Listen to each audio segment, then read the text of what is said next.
Hi there guys, it's Kerry from Kerry's Designs, and I want to show you a project I did. I did another journal, and it's one of the Marion Smith ones. I used a bunch of the papers, the digital downloads that she has, and I used parts of her romance novel in it. So this one was a lot of fun. I had brought one I had made previously from home to work and showed some people. I brought this one in, and one of the guys was like, oh my gosh, my wife would love that. So I made a journal for his wife. So I'll show you the cover, and this is from this paper right here is from this Marion Smith collection, which is the Prima. I should say it's Prima and it's romance novel, but designed by Marion Smith. And I love this paper.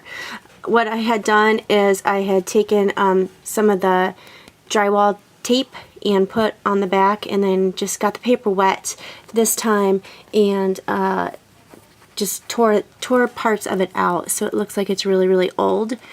I did a little bit of crackle paint on it, not as well as I've done in the past, but it came out really good. And I frayed the edges a little bit.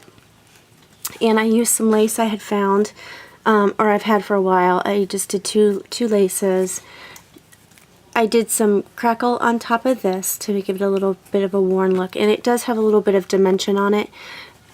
This is one of the Prima blings or pearls, and I used the pearls, and then I used this from another Prima set. And I had on the little flowers, I used a little bit of my pen that I love to use that's got the sparkle in it. I heared it with the Claudine Helmuth mixed or multi-medium in the matte, because I love using the matte. And then this is the back, and this is another one of her one of Marion's downloads, and I love it. And I actually, on this one, because I have an inkjet printer right now, I put this over it.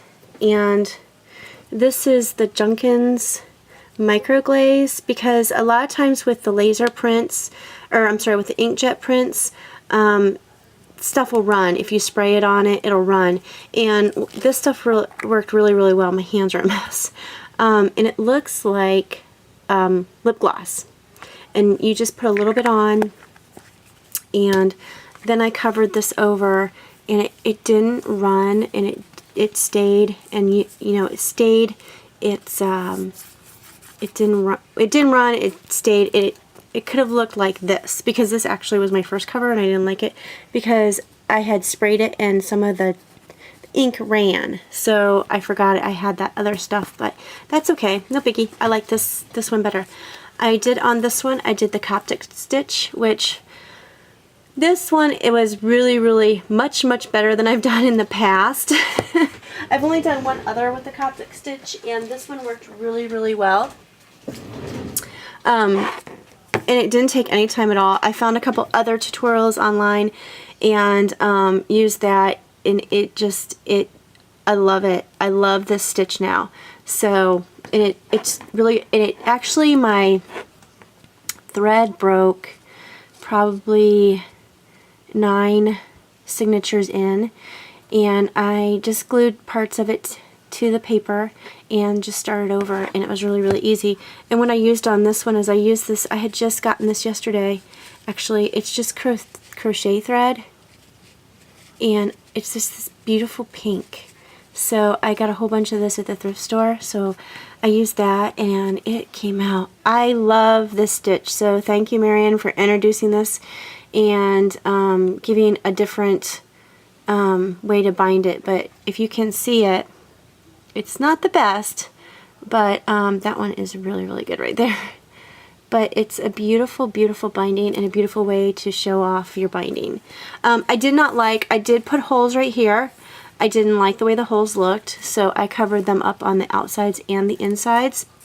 And see, I covered them up with some washi tape. And most of these, there are 12 signatures in here with 3 pages, 3 inserts. So there's a lot of journaling that you can do in this book. I also used I used my tab punch, and I made tabs. I put this paper into my typewriter and typed all the months. And so I love that you can mix and match all the digital downloads, the ones that go with this and the ones that I had to shrink down a little bit.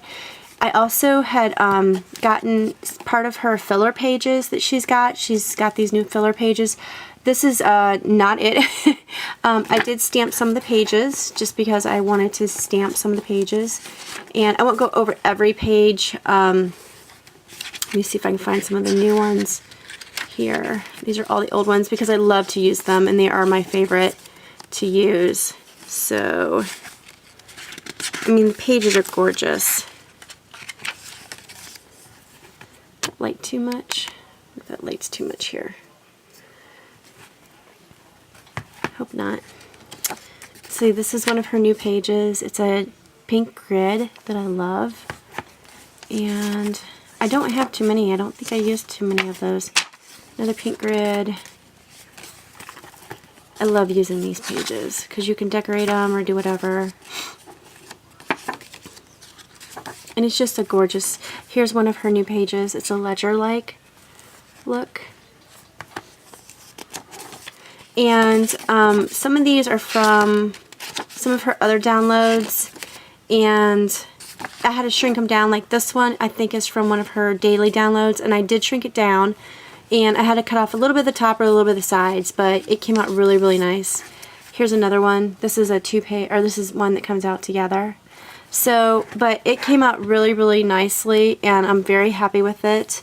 I did a little bit of the gold on the outside, and I cut the deckled edge. I have an edge, if you can see the deckled edge. I have a deckled blade on my Big Fiskars printer, or Big Fiskars cutter, and I used that, and that's some thick chipboard too, but it came out very, very well. This is my favorite part, I think, besides, of course, the downloads. But yeah, I just want to show that to you guys, and let me know what you think, and like my video, I guess. But yeah, it worked out, and I loved it. Alright, talk to you guys later. Bye.